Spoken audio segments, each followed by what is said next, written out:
મહાકાવ્ય લખવાનો વિચાર આવે. મનમાં કરચલી ન પડવી જોઈએ, નહીં તો કવિતા પણ કરચલીવાળી બહાર પડે.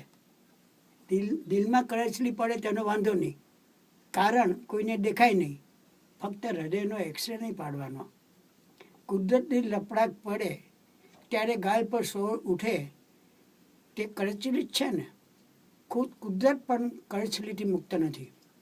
દરિયાના મોજા જેટલા વધુ છે તેટલી વધુ કરચલી દરિયાના પાણી પર મોજા ફેલાય ત્યારે પડે. ધરતીમાં પડતી કરચલીઓ ધરતીકંપથી પહાડ ખડો કરી દે. વાદળા ફાટે ત્યારે કરચલીઓને લીધે ફાટતા હશે. બધું બાળી નાખતી વીજળીનું શું? રણમાં રેતી પરની કરચલીઓ મુગજળને લીધે ચમકે છે. કપડા પરની કરચલીઓ ઇસ્ત્રી કરવાથી કાઢી શકાય, શરીર પરની કિસ્મતને પણ ઇસ્ત્રી ના કરી શકાય. તેના પર પડેલી કરચલીઓ અમર હોય, તમે ભલે અમર ન હો. શરીર પરની કરચલી કાઢવાના કોઈ નુસ્ખા અજમાવે તો તે હાસ્યાસ્પદ બને.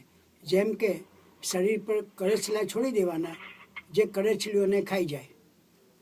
વૃદ્ધના શરીર પર કરચલી પડે પછી તે મૃત્યુ પામે ત્યારે પાછા કેટલાયના જીવનમાં કરચલી પડી જાય.